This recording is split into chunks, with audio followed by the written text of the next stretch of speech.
बिस्मिल्लाहिर्रहमानिर्रहीम। अस्सलामुअलैकुम dear students. 8th countdown math exercise 13A और आज हम करेंगे इसके क्वेश्चन नंबर 2, 3 एंड 4। तो आइए शुरू करते हैं। क्वेश्चन नंबर 2,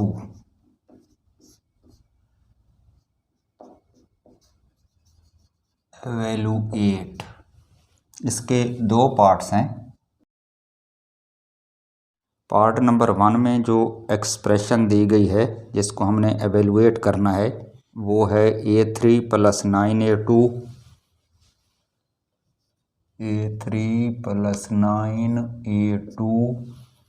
+ 27A + 30 और वो कह रहा है कि इसको एवेलुएट करें व्हेन A = 3।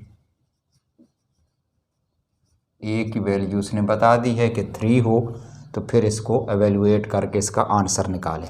अब इसको सॉल्व करने का एक तरीका तो ये हो सकता है कि गिवन एक्सप्रेशन में 3 पॉइंट्स पर ए मौजूद है, यानी 3 टर्म्स में ए मौजूद है, तो उन तीनों टर्म्स में ए की जगह पे हम उसकी जो वैल्यू 3 है वो पुट कर दें और इसकी कैलकुलेशंस कर लें तो हमारे पास आंसर आ जाएगा।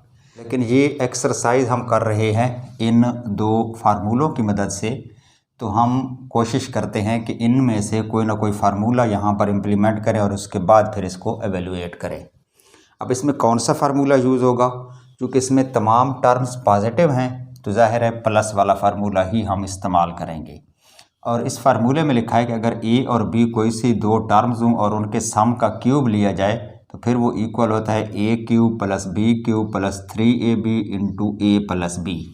अगर हम इसको थोड़ा सा एक्सपेंड कर दें, यानी इसी फार्मूले को हम यूँ लिख लें कि अगर A + B होल क्यूब हो तो उसको हम यूँ भी लिख सकते हैं कि this is equal to A³ + B³ और +3AB को इन दोनों से मल्टीप्लाई कर दें तो 3AB A से मल्टीप्लाई होगा तो ये हो जाएगा 3A2B और +B से मल्टीप्लाई होगा तो 3AB2, यानी B इसमें 2 टाइम्स है, तो ये इस तरह से इसकी 4 टर्म्स बन जाएंगी। या अगर हम B³ को भी एंड पे लिखें तो ये फिर ये इक्वल हो जाएगा A3 + B³ को एंड पे ले जाए तो ये टर्म पहले आएगी +3A2B + 3AB2 और +B³ यानी इसको एंड पे ले जाएं। तो इस पैटर्न पे भी अगर इसको लिखा जाए तो ये इक्वल उसी की होगा, यानी A + B होल क्यूब की। तो ये जो क्वेश्चन है हम इसको पहले इस पैटर्न पे लाने की कोशिश करते हैं। अब इसमें जो गिवन एक्सप्रेशन है अगर हम उसको एक बार फिर यूँ लिख लें कि A3 + 9A2 + 27A, यहाँ तक तो काम ठीक है। अब हमें फार्मूले में चाहिए A³, वो तो हमारे पास ऑलरेडी मौजूद है A³, यानी फर्स्ट टर्म इसमें से हम A निकाल लेंगे जिसका क्यूब है। फिर वो कह रहा है दूसरी होनी चाहिए एंड पे B³, यानी जो लास्ट टर्म है यहाँ पर वो भी क्यूबिक फॉर्मेट में हो। सेकंड टर्म B अगर है या कोई भी है तो उसका क्यूब होना चाहिए। इसमें जो लास्ट टर्म या फोर्थ टर्म है वो 30 है और 30 जो है वो हम इसको क्यूबिक फॉर्म में नहीं लिख सकते, यानी 30 नंबर जो है वो किसी नंबर का क्यूब नहीं है, तो यहाँ हमें क्यूब चाहिए। तो 30 से जो करीब तरीन क्यूबिक नंबर है वो 27 है, यानी हम लिख सकते हैं कि 27 जो है this is the cube of 3। 3 3s are 9, 9 3s are 27। तो हम 30 को ब्रेक करके इसके दो पार्ट्स बना लेंगे, एक 27 और एक प्लस कर देंगे 3। 27 + 3 = 30, तो नंबर वही 30 है जिसके हमने दो हिस्से कर दिए हैं। तो अब इसमें जो 27 है वो क्यूब ऑफ 3 है। तो अब ये जो फर्स्ट 4 टर्म्स हैं, यानी A³ + 9A2 + 27A + 27, इनको हम इस फार्मूले के मुताबिक बनाने की कोशिश करते हैं। तो फार्मूले में है फर्स्ट A³, यानी फर्स्ट टर्म का क्यूब, तो वो तो हम इजीली लिख सकते हैं कि A का क्यूब। तो इसमें हमारे पास फर्स्ट टर्म आ गई A प्लस सेकेंड टर्म है 3A2B, यानी इसमें जो 9A2 है इसमें एक तो 3 है ये वाला फार्मूले में जो मौजूद है। उसके बाद A2 है, A हमारे पास ये है तो इसका स्क्वायर हो जाएगा, यानी फर्स्ट टर्म A है तो फर्स्ट टर्म का स्क्वायर, और फिर उसको मल्टीप्लाई करना है B यानी सेकेंड टर्म से।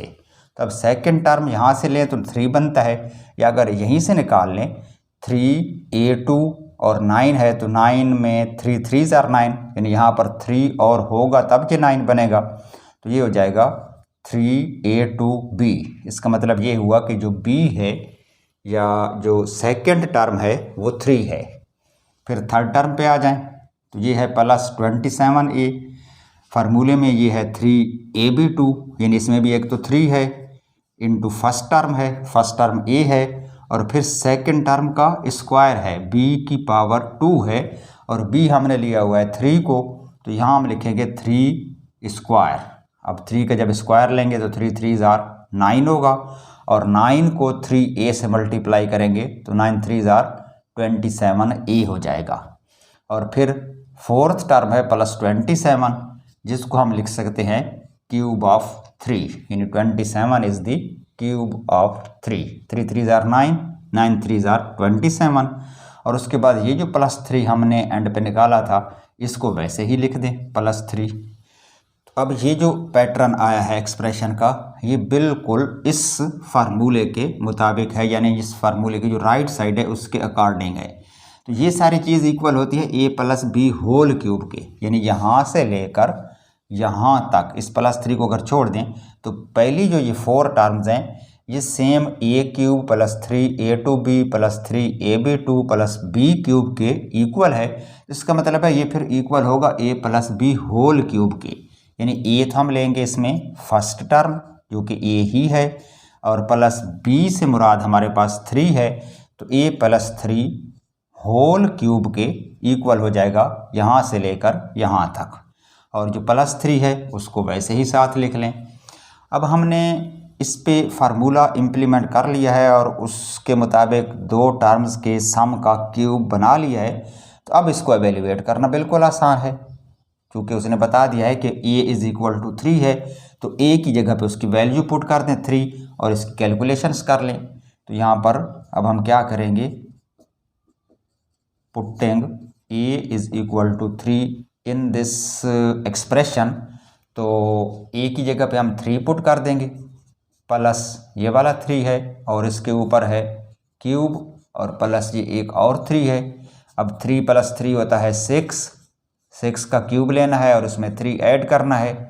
अब 6 का क्यूब कितना होगा, 6 मल्टीप्लाई बाई 6 36, और 36 को एक और 6 से मल्टीप्लाई करेंगे तो 6 6 are 36, 3 कैरी 6 3 are 18 प्लस 3 21, तो ये हो जाएगा 216, और प्लस इसमें 3 करना है, तो इसको जब हम ऐड करेंगे 216 में, यानी 216 प्लस 3 करेंगे तो ये हो जाएगा 219, जो कि इसका आंसर है। क्लियर। इसी क्वेश्चन का पार्ट नंबर है 2, इसको भी एवेल्युएट करना है, और इसमें जो एक्सप्रेशन दी गई है वो कुछ यूँ है कि 31 cube plus 3 multiply by square of 31, और फिर इसको मल्टीप्लाई किया गया है 19 से, फिर है plus 3 multiply by 31 multiply by square of 19, और उसके बाद प्लस 19 का क्यूब है। तो ये क्वेश्चन है जिसको हमने एवेल्युएट करना है। अब इसको अगर गौर से देखें, इसमें यहाँ पर प्लस साइन है, फिर ये एक प्लस साइन है, और फिर ये प्लस साइन है, मतलब ये है कि इसमें भी 4 टर्म्स हैं। फर्स्ट टर्म ये क्यूब है 31 का, सेकंड टर्म में देखें तो प्लस 3 मल्टीप्लाई स्क्वायर ऑफ 31 है, यानी a का क्यू स्क्वायर हो गया, और मल्टीप्लाई b है 19, और ये जो तीसरी टर्म है इसमें प्लस 3 मल्टीप्लाई फर्स्ट टर्म 31, और फिर स्क्वायर है सेकंड टर्म का, और फोर्थ टर्म b क्यूब या सेकंड टर्म का क्यूब है। यानी ये जो फार्मूले की ये 4 टर्म्स हैं, इनके अकॉर्डिंग ये पूरी एक्सप्रेशन मौजूद है। हमने जस्ट इसको इस फार्मूले की मदद से इसका a plus B whole cube करना है। देखें ना, फार्मूले में है a क्यूब, तो इस पूरी एक्सप्रेशन में 31a है, यानी यहाँ पर जो ए है वो 31 है, जो बी है वो 19 है। यानी इस एक्सप्रेशन में 31 को ए समझ लें और 19 को बी समझ लें तो ए क्यूब हो गया फर्स्ट टर्म, प्लस 3a2b है तो प्लस 3a2b, यानी 31 ए है तो उसका स्क्वायर है और बी 19 है। और उसके बाद थर्ड टर्म है प्लस 3ab2, तो यहाँ पर प्लस 3a 31 हो गया और b2 यानी 19 स्क्वायर हो गया, और एंड पे है प्लस b क्यूब यानी क्यूब ऑफ 19। तो इसमें 19b है, 31a है और हमने इसको इक्वल बनाना है a plus B whole cube के। तो हम जाहिर है इसको लिख सकते हैं कि इसमें जो 31 है वो a है और जो 19 है वो b है। तो a प्लस बी लिखेंगे तो 31 प्लस 19 हो जाएगा, और फार्मूला कहता है कि इसका होल क्यूब है, यानी a plus B whole cube ही इस चीज़ के इक्वल होता है। तो हम इसको a plus B whole cube format में लिख सकते हैं। तो ये सारे जो एक्सप्रेशन है ये दरअसल 31 प्लस 19 होल क्यूब के इक्वल है। अब इसको कैलकुलेट कर लें, इन 31 प्लस 19 करें तो ये हो जाएगा 50, और इसके ऊपर है क्यूब तो आप 50 का क्यूब निकाल लें। अब 50 का क्यूब कैसे होगा, 50 multiply by 50 multiply by 50। Cube का यही मतलब है कि जिस नंबर का क्यूब हो आप उसको 3 टाइम्स मल्टीप्लाई करें। अब इसमें चूँकि 3 तो ज़ीरोज़ हैं, यानी इसकी भी एक ज़ीरो है, इसकी भी है और इसकी भी है, तो 3 तो आंसर में ज़ीरोज़ आ जाएंगी। और 5 मल्टीप्लाई बाई 5 25, और 25 को 5 से मल्टीप्लाई करेंगे तो 125, तो 125,000 ये इसका आंसर है। या आप कैलकुलेटर से भी लिखकर इसको मल्टीप्लाई कर सकते हैं। क्लियर। नेक्स्ट है जी क्वेश्चन नंबर 3। इसमें वो कह रहा है कि if x plus Y is equal to 8 हो, यानी x प्लस वाई की वैल्यू उसने बता दी है, this is equal to 8। What is the value of x3 plus y3 plus 24xy। पूछ रहा है कि x3 plus y3 plus 24xy की वैल्यू क्या होगी।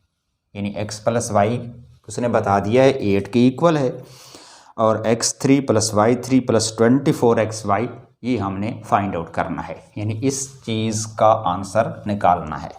तो इसमें भी सिंपल हम प्लस वाला फार्मूला लगाएंगे, क्योंकि उसने x प्लस वाई बता दिया है तो इधर x प्लस वाई की वैल्यू आ जाएगी a प्लस बी की, और राइट साइड पे है a cube plus B cube, और हमें चाहिए x cube plus Y cube के साथ 24xy। तो इसमें ए भी मौजूद है, यानी एक्स वाई वाली टर्म भी मौजूद है। तो इस फार्मूले से हमारा काम चल जाएगा, क्योंकि जो इसमें लास्ट ब्रैकेट है ना ए प्लस बी, या इसमें एक्स प्लस वाई आएगा, तो एक्स प्लस वाई की वैल्यू उसने बताई हुई है वो हम पुट कर देंगे, तो जो रिमेनिंग टर्म्स हैं वो हमारे पास आ जाएंगी। तो हम इसी फार्मूले को यूज़ करते हैं। अगर हम इस फार्मूले को एक्स प्लस वाई फॉर्मेट में लिखें तो ये कुछ इस तरह बनेगा कि X plus Y whole cube is equal to x3 plus y3 plus 3xy into X plus Y. ये तो हो गया हमारा फार्मूला। अब इसमें वैल्यूज़ पुट कर दें, और वैल्यू हमारे पास सिर्फ एक ही है 8, और वो किस चीज़ की वैल्यू है, x प्लस वाई की। तो इसमें यहाँ पर x प्लस वाई लिखा हुआ है, इसकी जगह पे 8 लिख दें, और इस ब्रैकेट में भी x प्लस वाई है तो यहाँ पर भी वैल्यू 8 पुट कर दें। तो लेफ़्ट साइड हमारे पास हो जाएगी x plus Y cube means 8 का क्यूब बनेगा।